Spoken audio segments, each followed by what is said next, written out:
இப்போ நம்ம அந்த காட்மாண்டுவில் இருந்து ஒரு 3 மணி நேர பயணத்திற்கு பின்னாடி அந்த மண்காமனா தேவியினுடைய ஆலயத்தினுடைய அடிவாரத்துக்கு வர்றோம். இந்த இடத்துல இருந்து தான் நம்ம கேபிள் கார் மூலமாக அந்த மலைக்கு போகணும். ஏறக்குறைய 3 கிலோமீட்டர் தூரத்துக்கு நாம் இந்த கேபிள் காரில் போகணும். 10 நிமிஷம் ஆகும். அந்த தேவியினுடைய வரலாறு என்ன அப்படின்னா, நம்ம அந்த காலத்தில் பார்ப்போம், ஒரு 20 ஆண்டுகளுக்கு முன்னாடி எல்லாம் கூர்கா அப்படின்னு நம்ம ஊருக்கு வருவாங்க. அந்த கூர்காக்கள் எல்லாம் இந்த மாவட்டத்தை சேர்ந்தவர்கள் தான். இந்த கூர்கா மாவட்டத்தில் ராம்ஷா அப்படிங்கிற ஒரு மன்னர் ஆட்சி செஞ்சு வந்தார். அவருடைய மனைவி பேர் வந்து சம்பாவதி அப்படின்னு பேர். அந்த சம்பாவதி கிட்ட வந்து தெய்வீக இயல்புகள் நிறைந்து இருந்தது. அதை லக்கன் தோப்பா அப்படின்னு அந்த அரசவையில் வேலை செஞ்ச ஒரு பணியாளனுக்கு மட்டும் தெரியும். அவன் வந்து அந்த தேவியா இருக்கக்கூடிய அந்த மகாராணிக்கு அவ்வப்பொழுது வழிபாடுகள் நடத்தி வருவான். அந்த தெய்வீக இயல்போடு அந்த மகாராணி திகழ்ந்து கொண்டு இருக்கின்ற பொழுது அவனுடைய கணவனாகிய மன்னன் பார்த்துடுறார். பார்த்த மாத்திரத்தில் அந்த மன்னர் உயிரிழந்துடுறார். அப்புறம் தன் நிலைக்கு வந்த மகாராணி கணவன் இறந்த வருத்தத்தில் தானும் அந்த தீயில் விழுந்து இறக்கின்றாள். இறக்கிறதுக்கு முன்னாடி அந்த தெய்வீக இயல்போடு திகழ்ந்து கொண்டிருக்கும் பொழுது தனக்கு பூஜை செய்து வந்த லக்கன் தோப்பாட்ட சொல்லிட்டு போறாங்க, விரைவிலேயே நான் மீண்டும் திரும்பி வருவேன் அப்படின்னு சொல்லிட்டு அந்த அம்மா நெருப்புல விழுந்துடுறாங்க. ஒரு 6 மாதம் கழித்து அந்த ஊர்ல ஒரு வயல்ல ஒரு விவசாயி நிலத்தை தோண்டிட்டு இருக்கும் பொழுது ஒரு கல் வெளிப்படுகின்றது. அந்த கல்லில இருந்து இரத்தமும் பாலும் வெளிப்படுதான். இந்த செய்தி ஊர் பூரா பரவுது. உடனே அந்த மகாராணியார் தெய்வீக இயல்புகளோடு இருக்கின்ற போது பூஜை செய்து கொண்டிருந்த லக்கன் தோப்பா அந்த அன்னையை தான் இப்பொழுது திரும்பி வந்திருக்கின்றாள் என்ற காரணத்தினால அந்த பகுதிக்கு போய் அந்த இரத்தமும் பாலும் வடிந்து கொண்டிருந்த அந்த கல்லுக்கு பூஜை செய்கிறார்.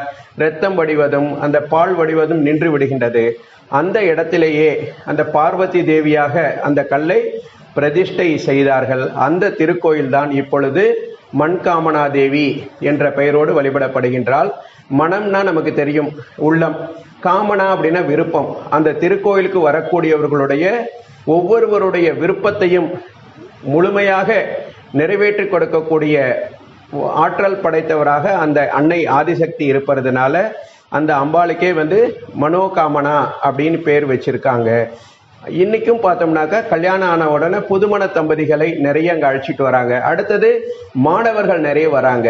மணமான தம்பதிகள் நம்முடைய வாழ்க்கையில அந்த குடும்ப வாழ்க்கை சுபிட்சமாக இருக்கணுங்கிறதுக்காகவும் மாணவர்கள் உயர்கல்வி பெற்று நல்ல வேலை கிடைக்கணுங்கிறதுக்கோசரம் எல்லாரும் வந்தாலும் கூட அந்த புதுமண தம்பதிகளும் மாணவர்களும் அதிகம் வருவதை நாம் இங்கே வாடிக்கையாக பார்க்குறோம். இந்த குர்த்திரன் அப்படிங்கிறது இந்த பேஸ், அந்த மண்காமனா தேவி கோவில் அடிவாரத்தில் இருக்க இடத்துக்கு பேர் குர்த்திரன் அப்படின்னு பேர். இங்கே இருந்து தான் நம்ம இந்த கேபிள் கார் மூலமாக மேலே போகணும். ஒரு 3 கிலோமீட்டர் பிரயாணம் பண்ணணும். 10 நிமிஷம் ஆகும். அடுத்தது போகணும்.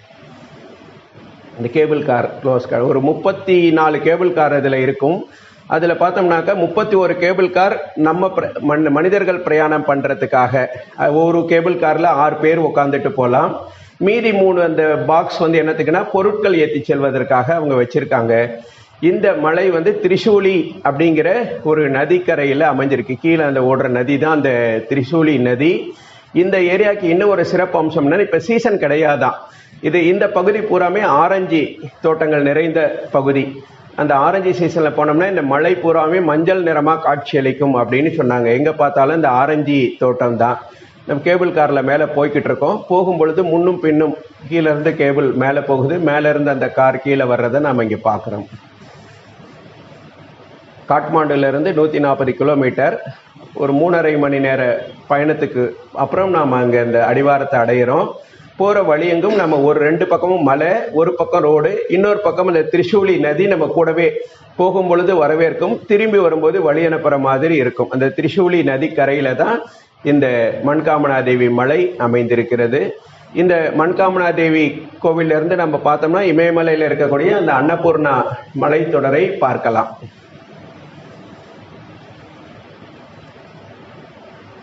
இப்போ வந்தாச்சு நாம. இதுதான் இந்த மண்காமனா தேவி. அந்த நேபாள தேசத்தில் எந்த கோயிலுக்கு போனாலுமே இந்த கூரா கட்டியிருப்பாங்க. இதை வந்து பக்கோடா கட்டிடக்கலை அப்படின்னு சொல்கிறாங்க. இந்த பக்கோடா கட்டிடக்கலை அமைப்பில் இந்த அம்மன் ஆலயம் கட்டப்பட்டிருக்கு. இது ரெண்டுமே தங்க முலாம் பூசியிருக்காங்க. அந்த 2 கோபுரத்துக்குமே அவங்க தங்க முலாம் பூசியிருக்காங்க. நாம் போனப்போ ஞாயிற்றுக்கிழமை அடுத்தது இந்த சம்மர் வெக்கேஷன் அப்படிங்கிறதுனால ஒவ்வொரு இடத்துலையுமே நிறைய கியூ இருந்தாலும் வேறு வழி கிடையாது. வரிசையில் அங்கே இந்த சிறப்பு கட்டண தரிசனம்லாம் கிடையாது. எல்லாரும் வரிசையில் இருந்து தான் நம்ம சுவாமி பார்க்கணும்.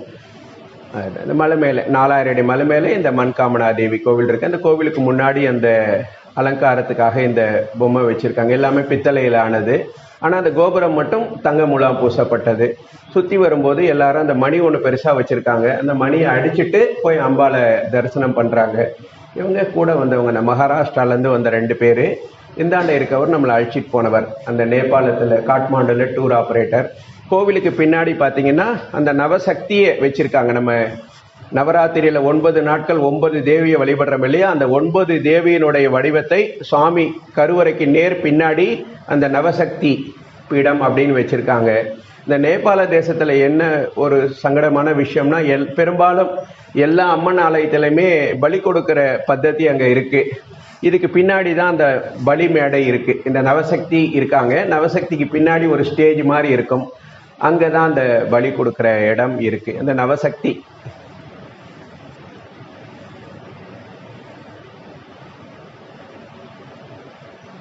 கோவிலுக்கு கருவறைக்கு நேர் பின்னாடி இந்த நவசக்தி சன்னதி இருக்குது. செவுத்தில் அப்படியே வச்சுருக்காங்க. இதுக்கு பின்னாடி தான் அந்த பலிபீடம் இருக்குது. அவ்வளோ.